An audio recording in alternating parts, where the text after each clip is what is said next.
Hey there folks, Comics Gatekeeper here, and issue 59 of Preacher, Alamo part 1 of 7.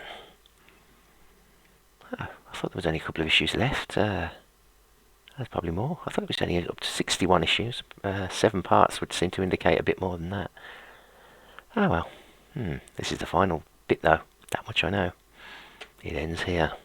It ends where a small band of heroes fought an army, where they held for 10 long days and nights, where they perished in the dust while the Delago played. It ends in the place that the legend began. Texas, by God. Too close and the legend cracks. But then, that's what legends are for. Bowie was a slave or a drunk and a psychotic. And were these heroes nothing more than desperate men? To dwell on such things misses the point. They gave Sam Houston time to build his army. They gave the victors at San Jacinto their battle cry. Remember the Alamo. They gave the greatest state in the Union a mythology. For Texas, it was the beginning. But for Bowie, Crockett, Travis, and 180 men, it was the end. How the hell did I end up here? Well, his hand's all bare. Who's your daddy, baby? Who's your daddy? Yeah, who's your motherfucking daddy? Well, this is just weird. Oh, for Christ's sake, answer the fucking door, will you? Is she reading a book? By Greg Rucka. Yeah, Christ. Who? Oh, fuck. Fuck. De Blanc, it's... Good morning to you on this fine day. Ma'am, would you mind leaving us for a moment? These fellas and I have some things we need to chew over. Shit, this is unfair. I never came. I'm not going to get a blow on my load and now I'm a dead man. Whack. Could be, boy. Oh, yeah. There's her star then. And that's how he pisses now. Not happy at all. How do you fucking like it, you bastards? Oh, he's got his enemies printed on toilet paper so he can wipe his arse on them. Life without genitalia, day 51. Oh, so it's already skipped ahead a month and a half. Okay. How did you find us? Caught your commercial. You boys have been having quite a time down here, ain't you? Hence the smack in the mouth, I suppose. I think my head's changed shape. Been hankering to get back to ass-kicking for a couple of months, and you two assholes fit the bill just fine. You're the ones who let that goddamn spook loose in my head.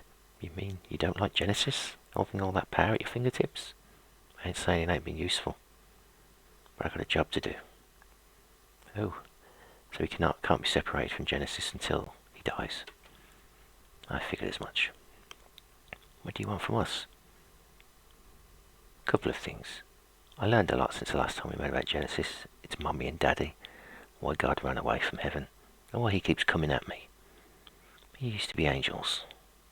Adelphi, as you recall, you ran things while the Seraph did the fighting and such, so maybe you can answer a question or two for me. Specifically regarding the fall. Christ, what did you have to ask about that for? Did it really happen? Just like the poem? Oh, it happened. I'm trying to forget it. It was terrible. Angel fought angel, heaven rang with the clash of iron and steel. Streets of paradise ran with blood. Everyone fought on that awful day. Even when he stood ready for battle. Speak for yourself, chum. I fucked off down to the cellars with a barrel of brandy. But the loyalist Seraph triumphed. The transgressors, a few survivors anyway, were rounded up and cast down. That was the longest fall of all. So why? Because of you. The Lord announced his next great leap forward, life on earth, but not in heaven. Life that could think for itself, decide its own spiritual destiny. Men of free will. Angels got paradise, and knew what that would mean without the love of God around them. Men on earth would turn from God, or go their own way, divide into factions and fight, war upon war. Half of the host went berserk on the spot. Why did he do that, do you think? The Lord knew everything all along. As long as he's in heaven, nothing could have surprised him. So why foist crazy things like this on his angels, when he knew there'd be such a goddamn awful slaughter? So it wasn't a rebellion about Lucifer or anything, it was a rebellion about his plan to making mankind to suffer. I suppose I thought that was a bit of a fucked up thing to do. I like that idea. So why'd he do it? File that under it. He moves in mysterious ways. I don't fucking know. So is this someone you need help finding exactly? Well, you could say it's one of those men of free will that you've been talking about. Or used to be. Oh, he's looking for the Saint killers. Is he reading one of Hoover's reports? Improper use of inverted commas, Hoover. Improper use of inverted commas. Ah, wow, I have a few teachers that would love to have done that. Hester! What did you do? What did you do? Hoover, you fucked up. You always fuck up. This report of yours, Samson. Team survivors. Evaluation. You inverted the commas around each paragraph heading. You got them round disposition, round critical shortages, round recruitment difficulties. Why did you fucking do that, Hoover? Inverted commas? He means quotes. Oh, is it called something different in Texas? Don't ever do that. I hate that shit. Let's fucking hear it, Hoover. I put him in for emphasis. Inverted commas aren't for emphasis. Inverted commas are fucking quotation marks. Like if I was to call you an illiterate fucking cum-sudden dickrag, you'd write, her star, comma, with his usual searing insight, comma, today referred to me as, quotes, an illiterate fucking hyphen, sudden dickrag, close quotes, period. That's how you use them, Hoover. That is what they are for. So I do not expect to read a report by one of my lieutenants, only to find headings quoted at me like they come from a stupid fucking theatre review ever again. Is that clear? Yes, her star. I don't think it's worth to get worked up about. Oh, don't you? It's just that the management have made one or two complaints about firearms being discharged in the suite. It has been happening rather a lot recently. What have they been saying? Absolutely nothing. They haven't breathed a word on the subject. Oh, he's going to have them killed, isn't he? This gun isn't big enough. Isn't it time we told us what our next move is?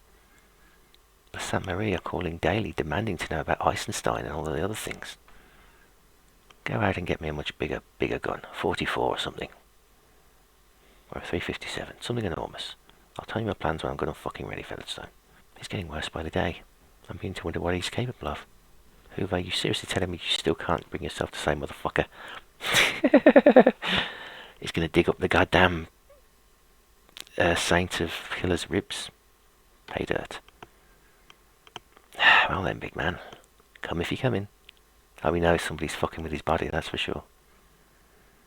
Right, Mr. Cassidy, you ready to do this?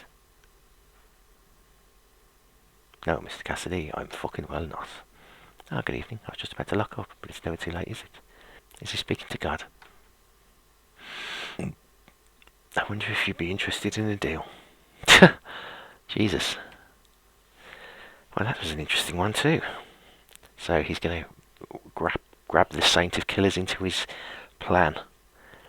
So it's going to involve Cassidy and finally getting vengeance on God for being a dick.